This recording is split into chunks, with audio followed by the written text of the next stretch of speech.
Hi everyone, welcome to NFW. My name is Jenny Durand and I'm the host of NFW. I am a romance writer. I write contemporary fantasy and paranormal romance. My books are available on Barnes& Noble, Amazon, and a few other sources.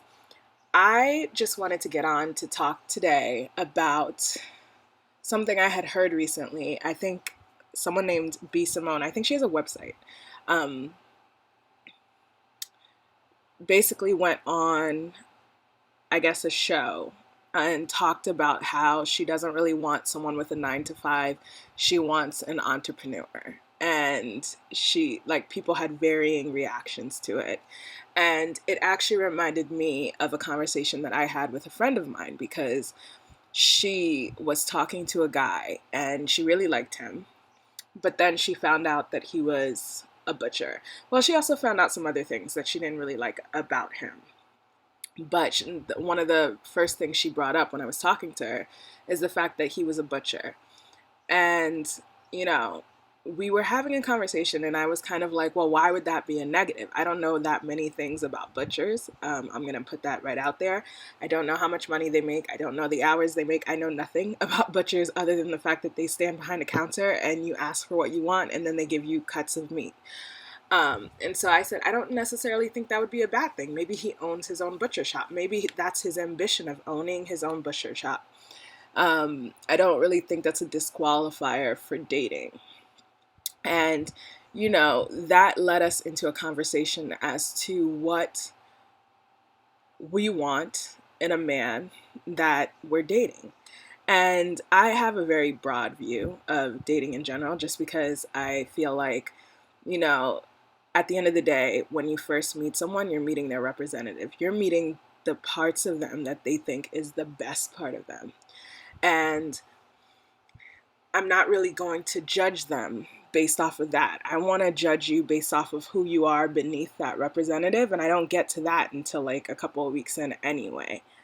So I don't usually ask certain questions just because I don't want to know them right away. I want to know who you are first and then get to know like certain things that may be disqualifiers only because it's only maybe a disqualifier. A deal breaker is someone who lies frequently.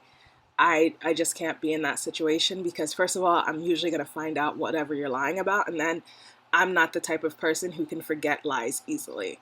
So, and I personally believe that when you forgive someone, you cannot bring it back up afterwards. Once you've forgiven them, you have to let it go. I'm not saying forget it, but it cannot be a source of contention that you carry forward into the relationship. Otherwise, you might as well have left the relationship because you are now creating a crack in the foundation of whatever you're trying to build. So she and I were talking, and then I was kind of like explaining my point of view because for me, I was telling her that, you don't know what someone's success level is just by the title that they carry. You don't know if, you don't even know someone's success level based off of the level of education that they have, because there are plenty of people who only have like a high school or middle school education and still have a successful career. And not only just a successful career, but one in which they are thriving. So, and as a point in my, I guess, argument, I pointed out that, you don't need a college degree in order to become a plumber. You just don't. I think you need to get certified. You go to like a school where they teach you and then you get certified and then you become a certified plumber where you can work in residential homes and commercial buildings. But because that is such a specialized skill, most plumbers that I know first have their own business. They don't work for a corporation. Second, make a lot of money because have you ever had to call a plumber? It's expensive, like real expensive. And so, and a lot of that is profit. Some of it is just parts, but a lot of it is the second hand of rate per hour. And when you have rate per hour, you can charge whatever you want as long as you have the reviews and the ability to convince whoever it is that's thinking about hiring you that you're the best person for the job. It's really, As long as you're a good marketer, you could get a lot of money in whatever field you decide to enter into. And it doesn't necessarily mean that you are like the most highest educated person in the world. It just means that you have the ability to connect with your audience and sell whatever it is your product is, um, which is amazing. And so, I was talking about plumbers, electrician, construction workers, like all of these people. I think the only thing that I think is kind of shaky, only because I've spoken to a couple of construction workers and they say that their ability to work has a short lifespan only because of the wear and tear on the body. Um, so you can do it for a couple of years, but eventually, like, your back gives out, your legs are not as strong as they used to be. So you have to hope that you either move up or you eventually open up your own construction business and you become the foreman who does less of like the groundwork and more of the admin stuff. But, when you take that into consideration and you look at how people move, I think that's way more important. I just do. I think the way someone approaches life, the way that they, approach people, their ambition is way more important than whatever their current job status is. And when I say ambition, I'm not just saying, oh, they think that they're the most perfect thing in the world, or oh, they think they're the best thing in the world. It's they believe that they are going to become successful and they are putting in the work to become successful. So I say this pretty often to the point where my friends get kind of irritated, but like faith without work is nothing. You have to have faith in whatever it is you want to have faith in. But then on the back end, going in, you have to put in the work. You have to make sure that whatever you're doing, you're going full steam ahead with it. I know for me, I work a 9 to 5. I have to work a 9 to 5 in order to pay my bills, in order to progress as a human being, because I have school debt. I do. And eventually I would like to own my own home. But I also write. It's a passion of mine. I don't make money off of it. Quite honestly, it just pays for itself. It pays for the website. It pays for like certain things that I need in order to get it done. But I don't make any money off of it. It's something that I have a passion for, and I'm putting in the work. And hopefully, eventually it'll start turning a profit. But I'm putting in the work now. I'm going to the classes. I'm spending nights after work coming home and writing. I'm doing the research. I'm doing all of the things that need to be done in order to become successful, and it's not going to be immediate. That shouldn't disqualify me from being a partner to someone. And I would not like for someone to judge me based off of that, which is probably why I have the position that I have when it comes to dating. And so, because I exposed my friend, I guess I should also expose myself. So I was talking to a guy who has a job as security. Like, that's what he does, his 9 to 5. And I read it and I didn't really care, as I said, because as long as that's not your like main direction in life, unless I guess you want to own a security company. I don't know. As long as you have a clear idea as to what you want in your future, I don't really care about what your current position is.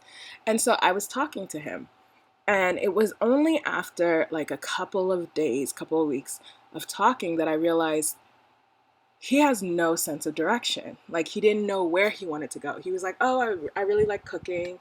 Yeah, I went to school for hospitality. Yeah, I did this, and this. And I'm like, okay, you did all of these things.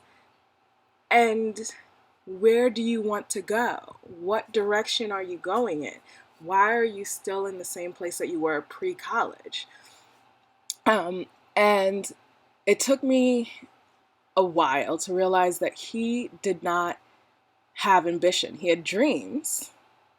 He had things that he would have liked to go into, but he wasn't putting in the work to go in those directions. And that immediately became a disqualifier for me, because I don't have the time to deal with a grown man who doesn't really have a sense of direction.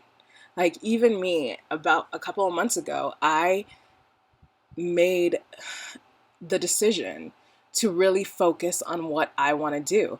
I'm not knocking anyone who just is able to go along to get along, but for me, it was creating so much anxiety inside myself that I was so unhappy in my chosen profession that I had to really just sit down and think, what did I want and why did I want it? And discover if that's right for me. And quite honestly, I had to stop talking to people about it because I surrounded myself with people who are exactly like my mother. They're all Caribbean. They all have a general idea as to what success is. And one of the things that I had to realize and accept about myself is what I grew up learning as success was not what I internally felt was successful. Because technically, I have a college degree, I have a graduate degree. I had a really good job with a lot of, like, I was making a really good living. And I was clinically depressed, like clinically depressed. And so to be that way in that type of position meant that whatever I internally felt was success did not match up to what everyone else was telling me was success, because everyone else was really happy. They were looking at me. My mom was bragging. My friends are like, oh, you have like the good and all this other stuff. And I'm just sitting here like, there's something wrong. And so I had to make the decision to really just figure out where I want to go, what's going to make me happy, and chase that. Because going around without any direction and just doing the bare minimum wasn't going to work. It would actually lead me towards disaster. And whenever I talk to someone, or whenever I'm exploring a new character that I'm developing, I always try and think based off of the personality that's coming to mind, based off of the person that is coming into fruition on the page. What is their internal motivation? What makes them happy? And not based out of like the outside perspective, but just them in general. Family for me is a very big thing. I love my family a lot. They drive me crazy. They do. But I really would not know what to do without them. And so a lot of the times that ends up being the motivation in my stories, but sometimes it can just be finding your bliss, finding out where you are motivated and how you're motivated, and then chasing that. Sometimes it's about leaving your job, moving to a small town, and figuring out who you are without your usual social circle. I think relationships are very difficult in general. Like, marriage is hard, and I have like a very unromantic view of marriage. I love relationships. I love long-term relationships, and as a person of faith, I really believe in the religious aspects of marriage. I don't necessarily believe in the government contract that people usually sign that go hand in hand with the religious aspect of marriage, but I do think that when it goes into a relationship, you just can't focus on titles. You really can't. It can't just be, what you're projecting out into the world. It also has to be what's happening internally, because what's happening internally is what you're going to be living with a whole lot longer than whatever is being projected out outwardly. So, thank you for listening. Thank you for coming to NFW. If you like the content, please like and share with your friends. If you found me on YouTube, please subscribe. If you found me on Anchor, please follow. And you have a great day. Bye-bye.